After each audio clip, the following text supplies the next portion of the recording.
Bismillahirrahmanirrahim. Assalamualaikum warahmatullahi wabarakatuh. Alhamdulillahi rabbil alamin. Wassalatu wassalamu ala asrafil anbiya wal mursalin Sayyidina wa maulana Muhammadin wa ala alihi wa sahbihi ajma'in. Qalu subhanaka la ilma lana illa ma'alamtana innaka antal alimul hakim. Rabbi shrah li sadri wa yassir li amri wahlul 'uqdatam min lisani yafqahu qawli. Allahumma shalli wa sallim ala sayyidina Muhammadil fatihi lima ughliqa wal khatimi lima sabaqa nasiril haqqi bil haqq wal hadi ila siratikal mustaqim wa ala alihi wa sahbihi haqqa qadri wa miqdaril azim. Pertama dan paling utama, mari kita sama-sama untuk memanjatkan rasa syukur kita kepada Allah Subhanahu wa taala. Karena dengan karunia nikmat yang Allah berikan pada kita diberikan kesempatan untuk melaksanakan sholat subuh secara berjamaah, dan juga kita melaksanakan ibadah puasa di bulan suci Ramadan, yang insya Allah hari ini sudah ketemu di hari ke-27 di bulan Ramadan.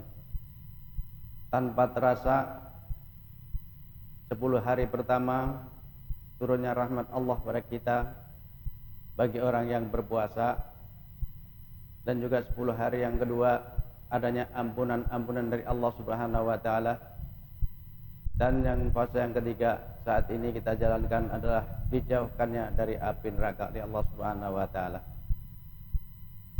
Salawat serta salam tak lupa pula semoga senantiasa tercurah limpahkan pada junjungan kita Nabi besar Muhammad sallallahu alaihi wasallam, pada keluarganya, sahabatnya, juga kepada para pengikutnya hatta yaumil qiyamah. Amin ya rabbal alamin. Jamaah salat subuh yang dimuliakan Allah Subhanahu wa taala. Dari tanggal 1 Ramadan sampai saat ini Allah memberikan kesempatan kepada kita untuk sama-sama menunaikan tugas dan tanggung jawab kita sebagai umat Islam, yaitu melaksanakan ibadah di bulan suci Ramadan, juga melaksanakan sholat tarawih secara berjamaah, yang semuanya itu adalah kita mengharap ridho Allah Subhanahu wa taala.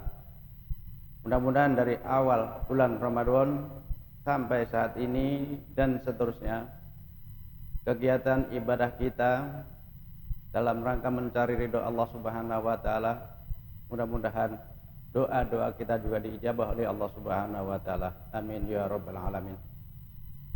Hadirin jamaah salat subuh yang dimuliakan Allah Subhanahu wa taala. Al-Qur'an menjelaskan kepada kita sebagai pokok dasarnya dalam rangka kita melaksanakan ibadah di bulan suci Ramadan.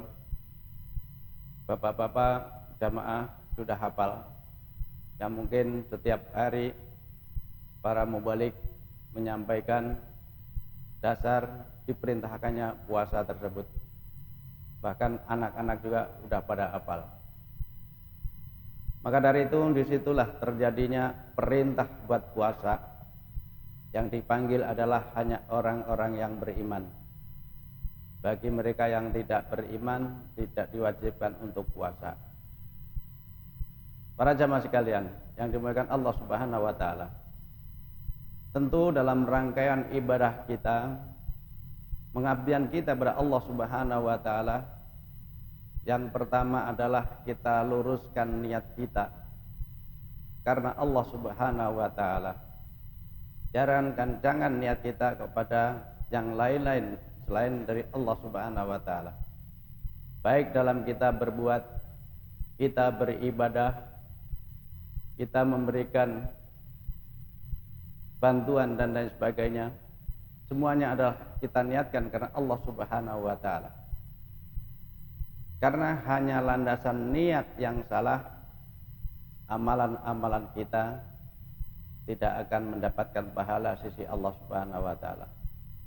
Jadi yang pertama yang ingin saya sampaikan adalah betapa pentingnya peran niat dalam segala bentuk ibadah kita dalam rangka mengharap ridho Allah Subhanahu wa taala. Kalau kita niatnya salah, kita akan sia-sia. Termasuk dalam puasa, yang wajib kita laksanakan saat ini, kalau di dalam puasa boleh diniatkan sebelum kita melaksanakan puasa. Beda dengan sholat. Kalau sholat niatnya saat kita akan melaksanakan ibadah sholat. Jadi kalau sholat jangan niatkan sebelum waktunya sholat duhur kita niat sholat duhur, itu salah ya. Jadi kalau puasa setelah sholat taraweh kita sama-sama baca doa dengan tujuan agar supaya kita apabila kita makan sahur lupa akan doanya, tapi dari awal kita udah berdoa. Nah, itu perbedaan dalam hal niat dalam beribadah di bulan suci Ramadan maupun dalam ibadah sholat kita. Peran niat sangatlah penting. Niat ibadah, niat berbuat baik, niat beramal, niat sedekah dan lain sebagainya, peran utamanya adalah niat. Jangan sampai salah kita mau berbuat baik, beramal sedekah, beramal jariah, lantaran niat yang salah, sia-sialah kita untuk perbuatan kita. Maka dari itu yang pertama yang saya tekankan dalam hal ini adalah begitu pentingnya niat dalam segala bentuk beribadah kepada Allah Subhanahu wa taala. Kemudian yang kedua, setelah peran niat, kita diwajibkan untuk melaksanakan sholat, juga menunaikan zakat. Begitu pentingnya sholat, bahkan kalau sholat tugas dan kewajibannya tidak ada toleransi. Baik sholat dengan berdiri, dengan duduk, dengan berbaring, dan bahkan dengan isyarat. Itu salah satu bentuk kewajiban sholat yang harus kita laksanakan. Walaupun kondisi sakit, kondisi tidak bisa berbuat apa-apa, kondisi lumpuh dan lain sebagainya, akan tetapi kewajiban sholat tetap akan dilaksanakan. Kalau puasa Ramadan ada yang berhalangan, terutama bagi ibu-ibu, menstruasi, haid, nifas, dan juga bagi orang muslim yang sakit, apabila berpuasa bertambahlah penyakitnya, maka dibolehkan atau diberikan kesempatan, diberikan kemurahan oleh Allah Subhanahu wa taala, boleh tidak berpuasa. Akan tetapi dengan membayar fidyah dan juga mengqadha pada waktu setelah bulan Ramadan. Hadirin jamaah salat subuh yang dimuliakan Allah Subhanahu wa taala. Begitu pentingnya salat dan juga rangkaiannya mengeluarkan zakat. Ini kalimat atau Al-Quran yang dituliskan selalu berhubungan atau bergandengan. Aqimus shalah wa atuz zakah. Tidak boleh dipisahkan, hanya aqimus shalah tapi tidak melaksanakan zakat. Kita sholat betul, mungkin sholat sunnah berapa ratus rakaat, akan tetapi kita punya harta benda, tidak mengeluarkan zakatnya, akan sia-sialah sholat kita. Begitu juga kita tidak sholat karena punya prinsip, wah saya sudah berbuat baik, menunaikan zakat dan lain sebagainya, itu pun akan sia-sia. Maka dari itu kedua-duanya harus dijalankan bersama-sama, melaksanakan sholat juga mengeluarkan zakat. Terutama saat ini di bulan Ramadan, kita ada kewajiban untuk mengeluarkan zakat fitrah, yang mana dalam zakat fitrah ini merupakan penyempurna dari ibadah puasa kita di bulan suci Ramadan, agar supaya lebih sempurna, lebih afdol, dan juga merupakan suatu kewajiban kita untuk melaksanakan zakat tersebut. Maka dari itu perlu kita pelajarin betapa pentingnya tentang zakat fitrah yang harus dikeluarkan oleh setiap kaum muslimin, yang mana rangkaian antara puasa Ramadan dan zakat fitrah sangatlah penting.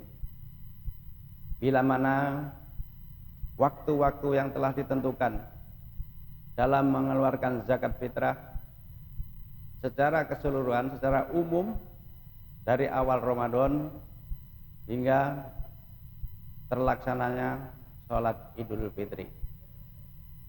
Di situ dibagi, yang lebih afdal adalah sebelum terlaksananya sholat Idul Fitri.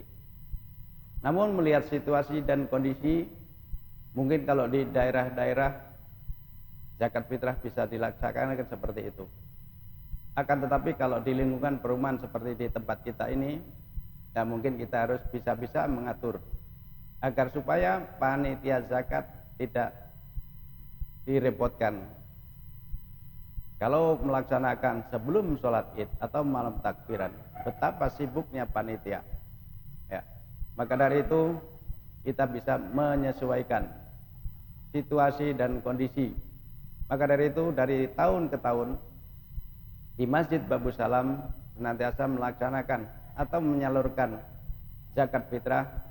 Kita antisipasi 2 hari sebelum terlaksananya sholat Idul Fitri tersebut. Namun tidak menutup kemungkinan adanya kita bikin situasi gelombang pertama, gelombang kedua yang batasannya adalah sampai menjelang sholat Idul Fitri. Tujuan utamanya adalah untuk meringankan panitia zakat infak sedekah agar supaya tidak keberatan kalau diakhirkan waktunya. Maka dari itu kembali kepada yang pertama tadi adalah peran niat kita agar supaya nilai-nilai ibadah kita mendapat ridho dari Allah Subhanahu wa taala. Segala bentuk apapun dalam ibadah kita tentu dalam niat hati yang ikhlas karena mengharap ridho Allah Subhanahu wa taala.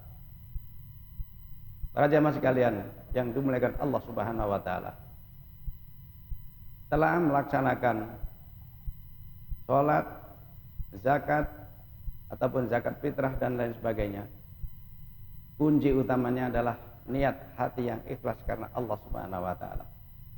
Begitu juga kita dalam melaksanakan sholat, kita tentu harus kita niatkan mencari ridho Allah Subhanahu wa taala, bukan hanya menggugurkan suatu kewajiban kita.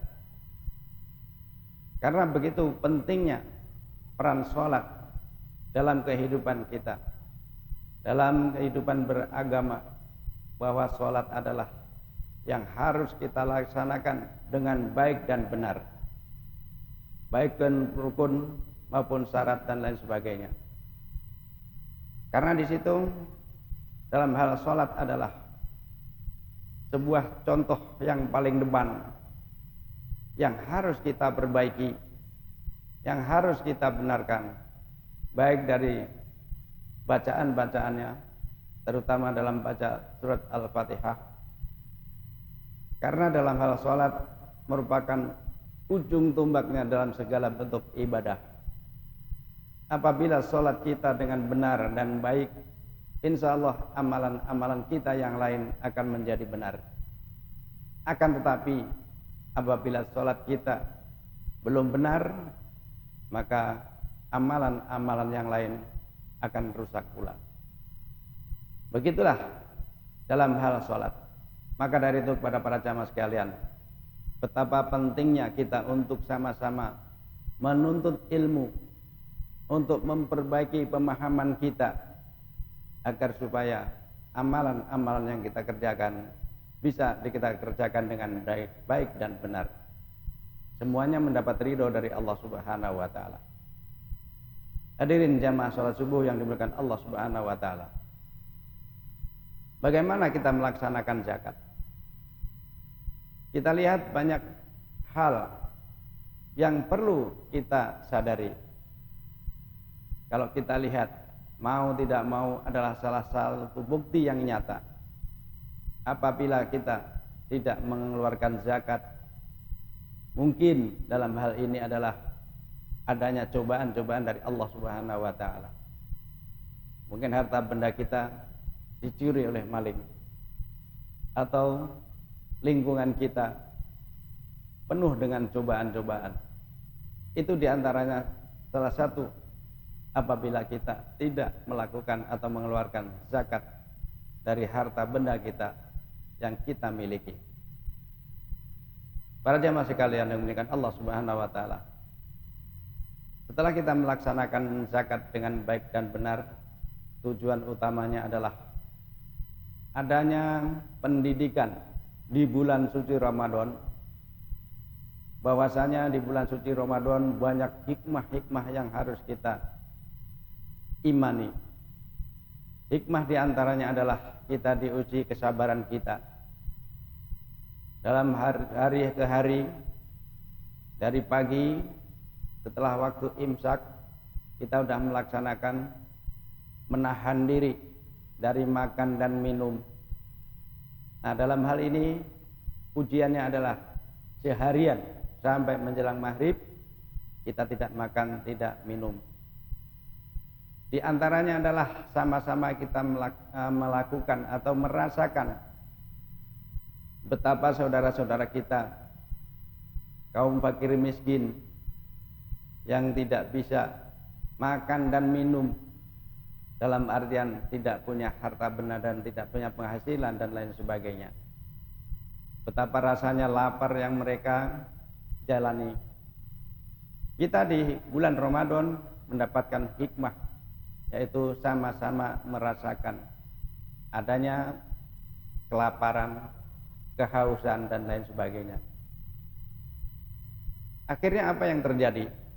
Muncullah rasa kasihan kita kepada saudara-saudara kita. Muncullah rasa kesadaran untuk membantu mengeluarkan sebagian harta kita untuk membantu mereka. Inilah salah satu hikmah di bulan suci Ramadan. Dengan puasa tersebut kita diberikan pelajaran yang sangat berharga buat kita, dan juga bagi mereka yang kelebihan hartanya, dalam hal ini diingatkan untuk saling tolong menolong di antara kita, terutama bagi saudara-saudara kita yang berkekurangan tersebut. Hadirin sholat subuh yang dimuliakan Allah Subhanahu wa taala, yang seharusnya hal ini dari tahun ke tahun telah kita jalani. Maka dari itu tidak asinglah bagi saudara-saudara kita yang kelebihan hartanya untuk mengeluarkan zakat, infak dan sedekahnya, baik untuk fakir miskin maupun untuk pelaksanaan pembangunan sarana ibadah. Tentu dalam hal ini masih ada pembangunan masjid, pembangunan madrasah, pembangunan mushola yang ada di sekitar kita. Kita bantu agar supaya pembangunan tersebut cepat terselesaikan dan bisa kita manfaatkan dengan sebaik-baiknya.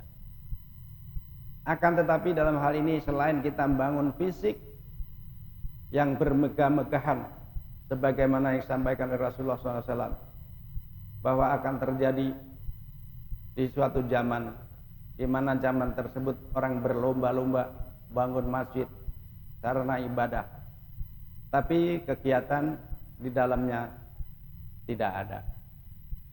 Maka dalam hal ini adalah termasuk sia-sialah kalau kita hanya berlomba-lomba membangun fisik masjid dan lain sebagainya. Maka dari itu tugas kita untuk menyadarkan diri kita untuk berbuat baik, melangkahkan kaki kita bahwa telah diperintahkan sholat berjamaah lebih utama daripada sholat sendirian.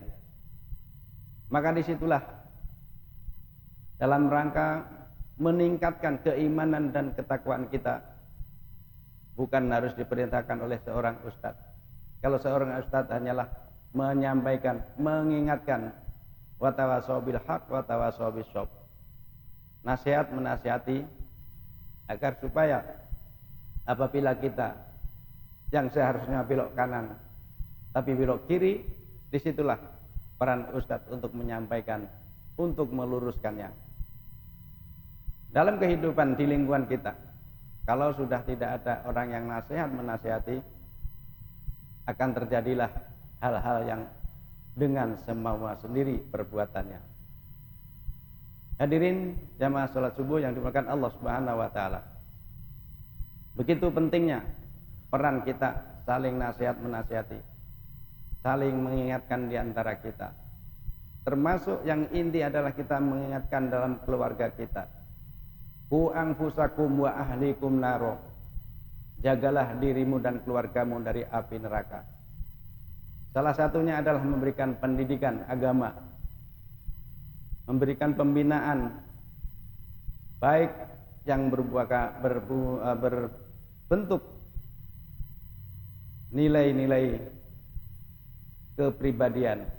Kita didik anak-anak kita, tetangga kita mengarah kepada hal-hal yang positif. Karena dalam hal ini kalau kita lihat di lingkungan kita yang terdekat maupun di lingkungan yang jauh, mungkin tidak jauh beda. Dengan adanya media sosial, kecanggihan teknologi, kalau kita lihat mungkin bapak-bapak kalau keliling di lingkungan perumahan, banyak anak-anak kita yang kumpul bukan membahas masalah yang bagus, akan tetapi permainan game yang paling diutamakan. Ini terbukti dengan canggihnya teknologi tersebut, sehingga pendidikan agama berkurang. Kalau kita yang sebagai masyarakat tidak mengingatkan pada mereka, apa yang akan terjadi pada generasi kita mendatang? Para jamaah sekalian, demikian Allah Subhanahu wa taala. Tugas dan tanggung jawab kita bersama. Nasihat menasihati tugasnya Pak Ustadz, juga orang tua. Jadi tidak bisa hanya mengandalkan Pak Ustadz. Kalau di perumahan misalnya Ustadznya cuma ada 3, untuk nasihatin orang segitu banyaknya, ya mungkin waktunya kewalahan. Maka yang peran utama juga adalah orang tua yang selalu mendampingi. Jangan sampai orang tua mendampingi nonton sinetron, apalagi yang saat ini Ikatan Cinta ya. Orang tua melarang, tapi anaknya nonton. Jadi mendampingi ya termasuk ikut nonton juga. Itu salah satu bentuk cobaan dan godaan buat kita. Anak-anak kita saat ini kalau kita lihat adab dan kesopanan terhadap orang tua sudah berkurang.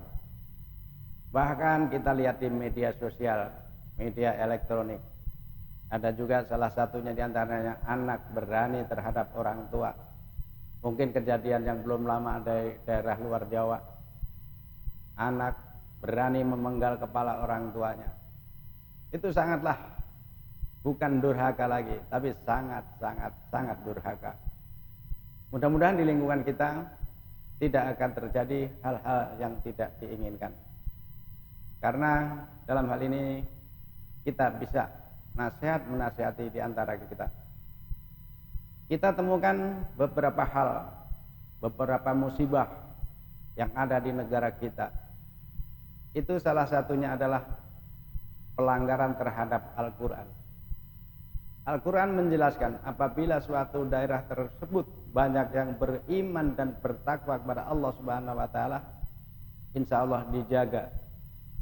Akan tetapi apabila ada dalam suatu daerah tersebut melakukan suatu kemaksiatan, melakukan suatu kezaliman, maka apa yang terjadi?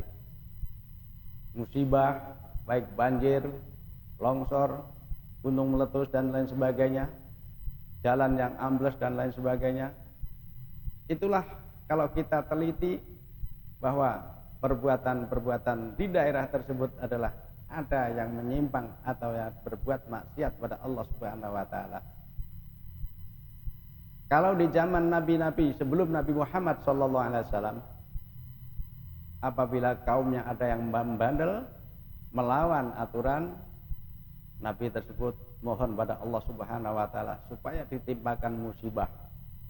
Sekaligus saat itu pula Allah menurunkan bala dan musibah pada kaum yang membandel tersebut. Akan tetapi bedanya di zaman Nabi kita Nabi Muhammad sallallahu alaihi wasallam, bukannya Nabi kita minta untuk diturunkannya musibah, akan tetapi Nabi kita mohon pada Allah Subhanahu wa taala untuk umatnya, yaitu supaya mendapatkan hidayah dari Allah Subhanahu wa taala. Itulah hebatnya Nabi kita Nabi Muhammad sallallahu alaihi wasallam. Semoga kita diakui umatnya Nabi kita Nabi Muhammad sallallahu alaihi wasallam. Bagaimana caranya? Yaitu dengan memperbanyak baca sholawat.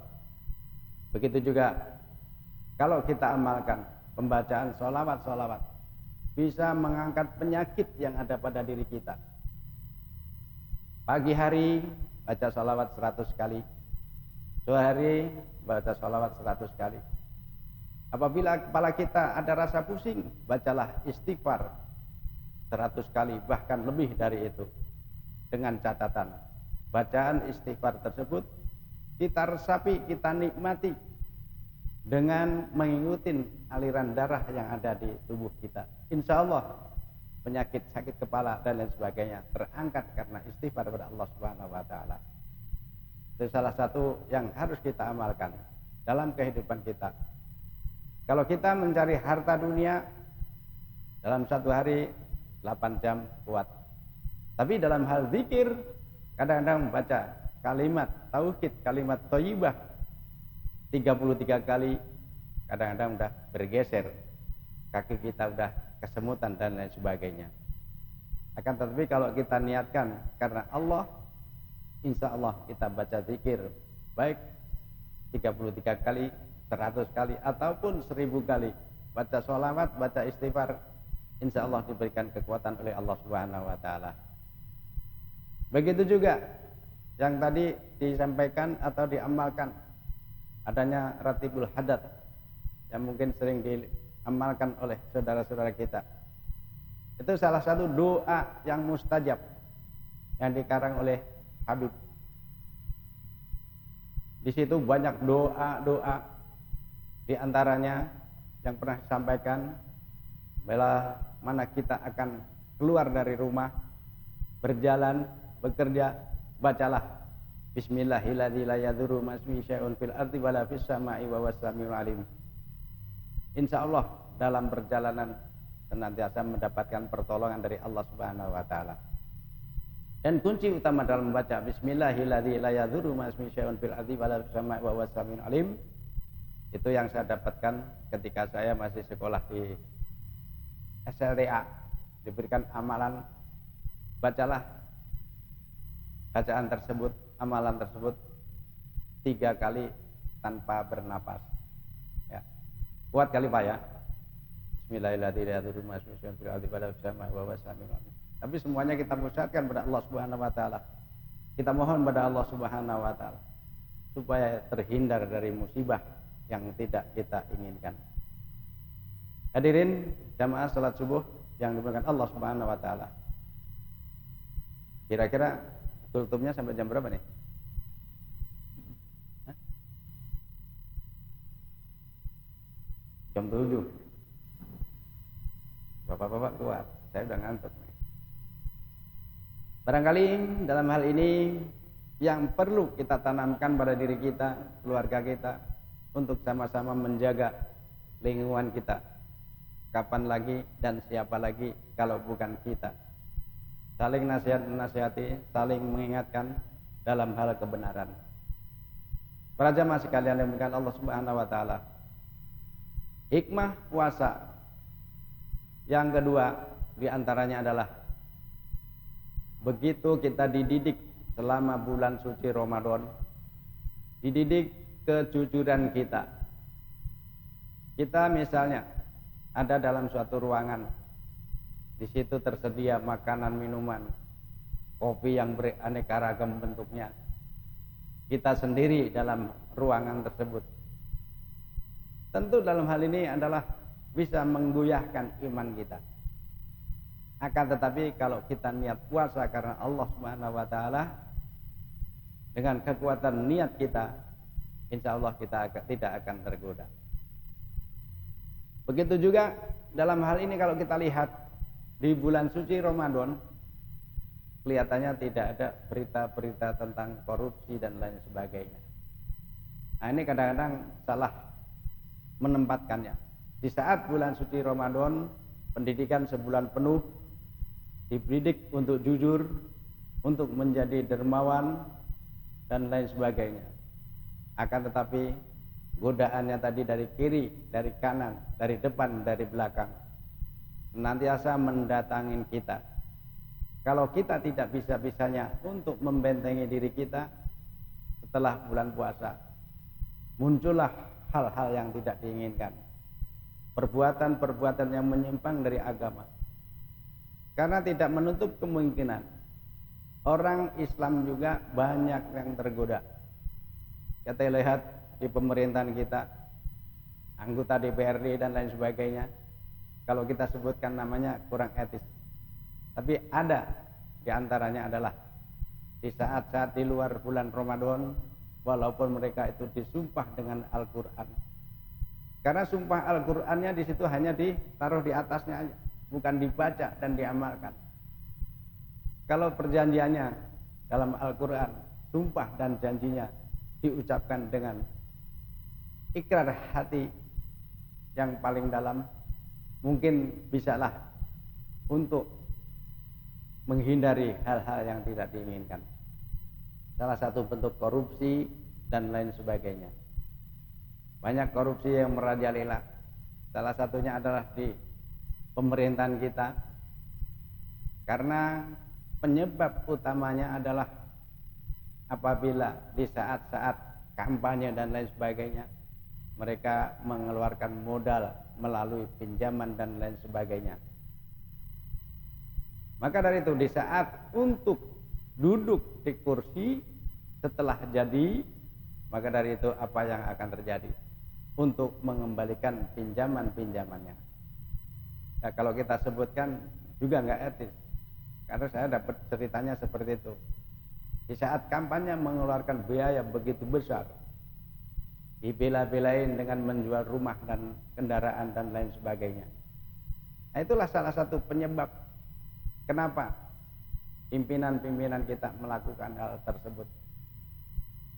Maka dari itu, kalau kita milih pemimpin, janganlah ngikutin embel-embel yang ada nilainya 100.000 dan lain sebagainya. Padahal masanya adalah masa periode 5 tahun mendatang. Itu yang harus kita waspadai. Kadang-kadang kita milih siapa aja, yang penting ada amplopnya dan lain sebagainya. Tapi efek yang selanjutnya adalah merugikan kita dan juga lingkungan. Maka dari itu kita waspada dan hati-hati dalam memilih seorang pemimpin. Di dalam agama Islam ada larangan orang meminta jabatan. Ya. Kalau di Islam itu dengan sistem musyawarah, siapa yang layak, siapa yang pantas jadi pemimpin, itulah musyawarah di agama kita, di agama Islam. Tidak berebut kursi dan lain sebagainya. Jadi yang merasa layak, mempunyai ilmu yang mumpuni, nah disitulah yang berhak untuk memimpin. Dan juga kalau kita lihat di sekitar kita, ya banyak hal-hal yang ganjil. Banyak hal-hal yang ganjil tersebut adalah karena menyimpang dari peraturan-peraturan agama. Kalau kita tegakkan, kita laksanakan aturan Islam tersebut, insya Allah kita senantiasa dapat perlindungan dari Allah Subhanahu wa Ta'ala. Salah satu contoh yang kita diberikan waktu yang tepat, yaitu untuk melaksanakan sholat 5 waktu, yang waktunya telah dibagi-bagi dari waktu duhur. Ya, waktu duhur di saat itu terik matahari, puncak punyanya panas dan lain sebagainya. Kalau musim kemarau, tapi kalau musim hujan lain ceritanya. Dikasih kesempatan untuk istirahat. Orang-orang yang bekerja dari jam 7 atau jam 8, jam 12 waktunya zuhur diberikan istirahat. Mesin secanggih apapun, kalau kita geber akan rontok juga. Begitu juga mesin kita sebagai manusia. Apabila kita keber, bahkan lembur sampai jam 12 malam dan lain sebagainya. Nah, kita juga harus jaga kesehatan kita. Para jamaah sekalian yang dimuliakan Allah Subhanahu wa taala. Saat ini kita diuji kesabaran kita oleh Allah Subhanahu wa taala. Yang biasanya tradisi kita orang Indonesia pada mudik, ya. Saat ini orang Indonesia diuji kesabarannya. Maka dari itu, apa yang harus kita lakukan dalam hari ini adalah menikmati atau mensyukuri nikmat Allah Subhanahu wa taala. Di antaranya kalau kita mudik mungkin perjalanan jauh sudah pasti. Kendala di jalan sudah pasti ada. Akan tetapi kalau kita berdiam diri, diperintahkan dengan protokol kesehatan, jaga jarak, cuci tangan, pakai masker dan lain sebagainya. Mohon izin saya nggak pakai masker karena lagi ngomong ya. Kalau pakai masker mungkin suaranya beda nih. Tertahan sama masker. Ini salah satu bentuk usaha dan ikhtiar kita untuk menghindari hal-hal yang tidak kita inginkan. Tapi kita harus yakin bahwa namanya wabah ini ada, ya. Cuman nggak kelihatan. Datangnya tiba-tiba. Banyak saudara-saudara kita tanpa sakit dan lain sebagainya tiba-tiba meninggal. Ada yang sakit lama tidak meninggal. Nah, inilah salah satu bukti bahwa namanya al-maut tidak bisa dimajukan, tidak bisa dimundurkan sesaat pun. Perlunya kita waspada, kita berhati-hati, kita ingat akan kematian tersebut, karena malaikat menjemput tanpa ada permisi kepada kita. Tahu-tahu dipanggil aja itu kan. Nah, itulah salah satu bentuk yang sifatnya dadakan, termasuk rahasia Allah Subhanahu wa taala. Bagaimana cara mengantisipasinya? Kita senantiasa ingat kepada Allah Subhanahu wa taala, yaitu dengan mengingat Allah di mana saja, kapan saja, dalam posisi apapun. Fa'aina Allah. Kalau kita ingat kalimat itu, di mana Allah? Insya Allah kita senantiasa sadar diri dan tidak akan berbuat yang tidak diizinkan oleh Allah Subhanahu wa taala. Para jemaah sekalian yang dimuliakan Allah Subhanahu wa taala, perlu kita garis bawahi. Di antaranya kadang-kadang kita terpancing yang tadi dari 4 penjuru ya, kita digoda. Baik dari jalan samping kanan kita, kiri kita, depan kita, belakang kita. Senantiasa mencari-cari, senantiasa membujuk kepada kita agar supaya kita terpeleset. Kalau kita tidak waspada, tidak hati-hati, maka terjadilah suatu hal yang tidak kita inginkan. Betapa bujuk rayunya setan kepada kita dengan berbagai bahasa yang sangat merayu, sangat indah untuk menggoyahkan iman kita. Di antaranya ada kejadian, yaitu suatu korupsi yang berjamaah. Mungkin bapak-bapak pernah baca atau pernah lihat di TV di daerah Malang. Tapi di situ tidak langsung musibah turun. Turunnya musibah adalah beberapa bulan berikutnya. Allah menurunkan gempa yang dahsyat di daerah tersebut. Itulah salah satu bukti bahwa umatnya Nabi Muhammad SAW masih diberikan kesempatan untuk bertaubat, untuk sadar diri, untuk mencari hidayah kepada Allah Subhanahu wa taala. Tapi kalau tidak sadar, tidak mencari hidayah kepada Allah Subhanahu wa taala, itulah salah satu bukti yang nyata. Coba dilihat Bapak-bapak sekalian, daerah-daerah yang kena musibah, apa sebelumnya yang terjadi? Lumpur Lapindo yang menurut konon ceritanya adalah bekasnya pabrik minuman keras. Maka dari itu muncullah di situ lumpur yang tidak henti-hentinya. Jadi perlunya kita menanamkan akidah kita, menjaga keimanan kita agar supaya kita mendapat keselamatan baik di dunia maupun di akhirat kelak adalah hanya dengan bekal takwa kepada Allah Subhanahu wa taala. Menjalankan segala perintah-perintah Allah dengan ikhlas karena Allah, menjauhi dengan larangan-larangan dari Allah dengan kekuatan kita. Maka dari itu insya Allah dengan bekal takwa tersebut yang setiap hari Jumat kita dihimbau oleh para khatib Jumat untuk meningkatkan iman dan takwa kita kepada Allah Subhanahu wa taala agar supaya kita terhindar dari musibah-musibah yang tidak kita inginkan. Para jamaah sekalian yang dimuliakan Allah Subhanahu wa taala, mungkin sudah jam 6 kurang 15 ya. Orangnya para jamaah pada ngantuk semua nih. Kalau kita sampaikan yang banyak ya takutnya lewat doang. Jadi sedikit yang saya sampaikan, pertama adalah niat yang tulus karena Allah, menjaga diri dan keluarga kita serta lingkungan kita, dan juga meningkatkan keimanan dan ketakwaan kita pada Allah Subhanahu wa taala. Tiga hal tersebut mari kita sama-sama tanamkan pada diri kita, keluarga kita, lingkungan kita agar supaya kita terhindar dari musibah yang tidak kita inginkan. Para jamaah sekalian yang dimuliakan Allah Subhanahu wa taala, saya minta kepada para jamaah sama-sama untuk membaca sholawat tibil qulub. Nah, di situ adalah salah satu permohonan dalam sholawat tersebut, disehatkan badan kita untuk beribadah kepada Allah Subhanahu wa taala. Diterangkan pandangan kita dalam arti memandang hal-hal yang positif, tidak memandang hal yang dilarang oleh Allah Subhanahu wa taala. Mari kita sama-sama baca sholawat tersebut sebanyak 3 kali, kemudian kita lanjutkan dengan doa.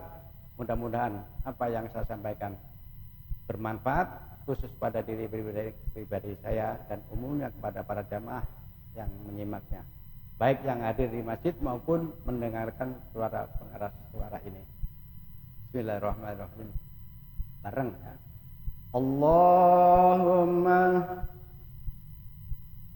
apa enggak? Nanti bil qulub. Allahumma salli ala sayyidina Muhammadin bil qulubi wa dawaiha wa afiyatil abdani wa sifaiha wa nuril absari wa diyaiha wa ala alihi wa sahbihi wa sallim. Allahumma salli ala sayyidina Muhammadin bil qulubi wa dawaiha wa afiyatil abdani wa sifaiha wa nuril absari wa diyaiha wa ala alihi wa sahbihi wa sallim. Allahumma salli ala sayyidina Muhammadin bil qulubi wa dawaiha wa afiyatil abdani wa sifaiha wa nuril absari wa diyaiha wa ala alihi wa sahbihi wa sallim. Baiklah para jemaah sekalian, mudah-mudahan kita senantiasa diberikan kekuatan oleh Allah Subhanahu wa taala dalam menghadapi cobaan-cobaan, godaan-godaan yang tidak kita inginkan. Kita satukan niat kita dalam beribadah mencari ridho Allah Subhanahu wa taala. Semoga amalan ibadah kita apabila khusus di bulan Ramadan senantiasa mendapat ridho dari Allah Subhanahu wa taala, dan doa-doa kita dikabulkan oleh Allah Subhanahu wa taala, lingkungan kita dijaga oleh Allah Subhanahu wa taala, lingkungan yang penuh berkah dari Allah Subhanahu wa taala. Amin ya rabbal alamin. Ala hadiniya wa liknatin salihah wa ila ahli Muhammadin sallallahu alaihi wasallam wa ala alihi wa jawadi wa dzurriyyati wa qarabati syadidal amul Fatihah. A'udzu billahi minasyaitonir rajim. Bismillahirrahmanirrahim. Alhamdulillahi rabbil alamin arrahmanir rahim maliki yaumiddin. Iyyaka na'budu wa iyyaka nasta'in ihdinas siratal mustaqim siratal ladzina an'amta 'alaihim ghairil maghdubi 'alaihim waladdallin. Amin. Astaghfirullahaladzim, astaghfirullahaladzim, astaghfirullahaladzim, ya dzal jalali wal ikram. Allahumma shalli ala sayyidina habibina syafiina wa maulana Muhammad sayyidil awwalin wa akhir wa salim ala tabaraka ta'ala sahabati rasulillah alhamdulillahi rabbil alamin. Amin amin ya rabbal alamin. Hamdan syakirin hamdan yafi ni'maka fi majidah. Ya rabbana lakal hamdu kama yanbaghi li jalali wa 'azimi sultanik. Allahumma shalli ala sayyidina Muhammad wa ala ali sayyidina Muhammad. Salatan tunjina bi jamil ahwali wal afat wa taqdilana bi jamil hajat wa tutahhir jamil syai'at wa tarfa'una indaka a'la darajat wa tubalinu bi aktsal ghayat min jamil khairati fil hayati wa abadal mamat. Allahumma maghfiratuka syam bin dunubina wa rahmatuka arja inda minal a'malina. Allahumma maghfiratuka syam bin dunubina wa rahmatuka arja inda minal a'malina. Allahumma maghfiratuka syam bin dunubina wa rahmatuka arja inda minal a'malina. Allahumma dhi sultanin azim wa dhil manil qadim wa dhil wajhil karim wa li kalimati tamati wa tawaddu istajabatin akil hasani wal husain min anfusil haqqi anil qudrati wan nadhirin wa anil insi wal jinni syayatin wa iyyakadul ladina kafaru la yusrikunaka bi absarihim lamma sami'u dzikra wa yaquluna innahu lamajnun wa ma huwa illa dzikrun alamin wa mustajabul qur'anil azim wa warisa Sulaiman Dawud alaihi salam al asil majid tawbil umrina wa sahih ajsadina wa qdi hajatina wa qdi amalina wa auladina wa habib minna syati ma'in wa tabadil atalkulaham bani adam alaihi salam man kana hayya wa hiqqal qawlu ala al kafirin wa qul ja'al haqq wa zahaqal batil innal batila kana zahuqa wa nunazzilunal qur'ani ma huwa shifaa'un wa rahmatul lil mu'minin wa la yazidu dhalimina illa khasara. Rabbana atina min ladunka rahmah wa hayyi lana min amrina rasyada. Rabbana atina fid dunya hasanah wa fil akhirati hasanah wa qina adzabannar wa qina adzabannar wa qina adzabannar. Bi fadli subhana rabbika rabbil izzati amma yasifun wa salamun alal mursalin walhamdulillahi rabbil alamin. Assalamualaikum warahmatullahi wabarakatuh.